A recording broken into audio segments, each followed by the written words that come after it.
안녕하세요. DB성형외과의 디테일러 국동비 원장입니다. 이번 영상은 상담 때 뒤트임을 하러 오시는 분들이 꼭 한 번씩 하시는 질문인데요. 뒤트임 하면 다시 붓지 않나요? 이 질문 정말 매번 이제 같은 내용을 설명드리게 되는데, 왜 이런 소문이라고 그럴까요? 설? 이런 게 생겼는지, 어떻게 하면 이런 문제를 방지할 수 있는지, 이런 것에 대해서 좀 자세히 설명드려서 다시 붓는다는 그런 설에 대한 오해를 좀 풀고자 이번 영상을 준비했습니다.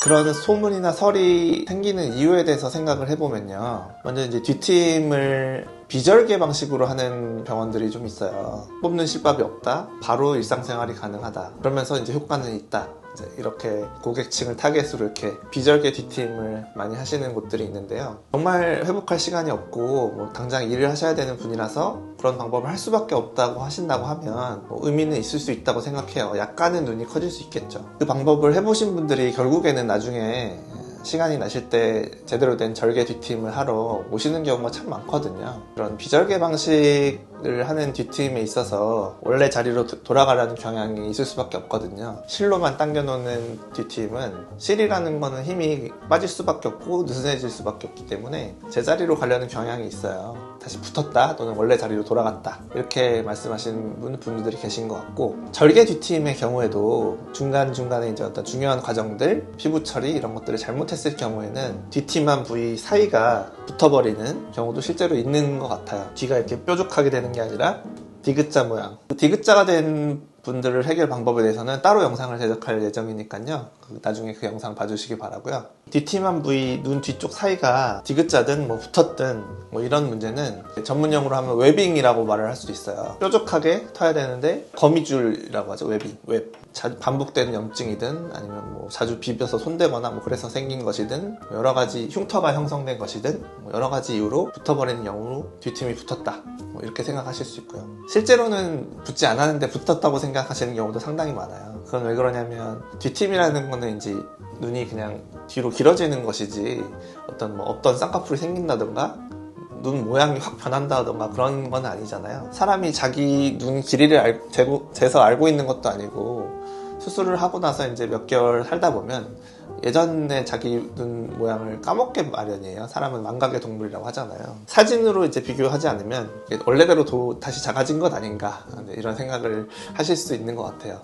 눈은 뒤로 클수록 좋기 마련이니까 사람은 이제 계속 욕심이 생기는 거고, 만족스럽지 못한 주관적인 어떤 그런 생각들이 생길 수가 있겠죠. 수술 전후 사진을 똑같은 배율로 띄워드리고 눈 뒤쪽 흰자가 분명히 이렇게 커지셨다, 길어졌다 확인시켜드리면 맞네요, 이렇게 인정하시고 돌아가신 경우도 많고, 또 눈 뒤쪽을 이렇게 벌려서 보면요, 뒤트임을 했던 눈과 안 했던 눈은 달라요. 분명히 안 했던 눈은 윗 눈꺼풀과 아래 눈꺼풀이 이렇게 한 점에서 딱 만나는 모습을 보이고요, 뒤트임을 해서 다시 붙지 않는 눈은 이 부위가 좀 열려있죠. 좀 뾰족하게 열려있어야 이제 완벽한 뒤트임인 거고, 뭉툭하게 열려있게 되면은 이제 조금 디귿자 모양이라든지 좀 잘못된 뒤트임이라고 보시면 되겠어요. 제가 하는 뒤트임 방식, 다시 붙지 않도록 하는 어떤 방지하는 방법에 대해서 이제 말씀을 드리자면요, 먼저 뒤트임은 이 피부 바깥쪽으로 이제 3-4mm 정도 절개를 가하게 돼요. 밖에만 가하는 게 아니고요, 결막 쪽에도 같은 길이로 절개를 가하게 되어 있어요. 당겨보면 안쪽에 이제 공간이 있잖아요. 6에서 8mm 정도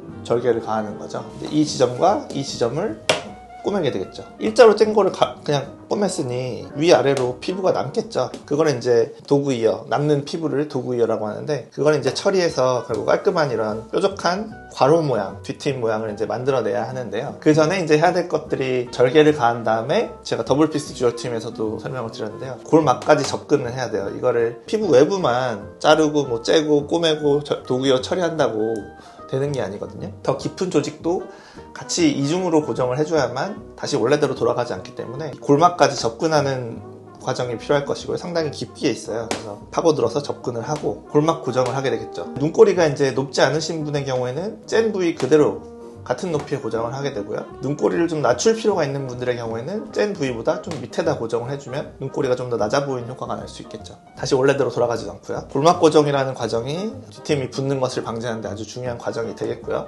절개선을 꼬맸으니 위아래로 남는 피부를 처리하고 뾰족한 괄호 모양으로 마무리를 잘 해줘야겠죠. 눈이 원래 이렇게 작았던 눈이 이제 이만큼 커지는 그런 효과가 있을 수 있고요. 이것이 이제 완벽한 뒤트임 방식이다. 이런 방식으로 뒤트임을 하게 되면 내부도 고정했고 풀릴 일이 없죠. 완전히 고정이 돼 있고 뒤를 짠 이후에 남는 피부를 제거를 해버렸으니 붙을래야 붙을 수가 없는 거죠. 정말 특이한 케이스라서 뭐 이 부위에 이제 뭐 염증이 반복됐다든지 자주 막 손으로 이제 비비는 습관이 있으시다든지 그러지 않는 한 이 사이 부위에 이제 여기가 붓는 그런 일은 일어나지 않아요. 거의 못 봤고요. 실밥을 이제 풀고 가셨는데 그 이후에 이제 손을 대서 다시 벌어졌다든지 그랬는데 모르시고 지냈다든지 제가 꼬매드린 대로 유지가 되는 게 아니잖아요. 이제 그런 경우에 간혹 예상과 달리 뭉툭하게 나오는 경우는 있어도 실밥이 있는 동안 터진 일이 없고 또 실밥을 뽑은 이후에 손만 좀 안 되는 그런 주의를 하시면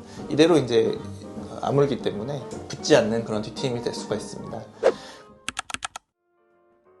뒤트임은 다시 붙는다는 그런 이제 소문 또는 설에 대해서 저도 뭐 이렇게 저렇게 생각을 해보니까 뭐 충분히 그럴 수 있겠다. 실제로는 아닌데 그렇게 생각하실 수 있는 부분에 대해서 이해는 하는데 이런 뒤트임 수술의 원리 또는 방지하는 방법에 대해서 알고 나시면 붙을래야 붙을 수가 없다는 점을 알게 되실 거예요. 중요한 과정들을 절대 빠뜨리지 않고 뒤트임을 하고 있기 때문에 절대 붙지 않게 뒤트임을 성공시켜 드릴 수 있으니까요. 그런 걱정 없이 원하신다면 또 필요하시다면 하시는 게 좋겠다. 눈이 뒤로 길어서 이상한 사람은 없어요. 뒤쪽 형태가 원래 눈 모양 형태대로 뾰족하게 유지만 돼 있다면 눈은 무조건 뒤로 길수록 좋은 거죠. 너무 걱정 마시고 필요하시다면 도전해 보시길 바라겠습니다. 지금까지 DB상황외과 디테일러 국동비 원장이었습니다. 감사합니다.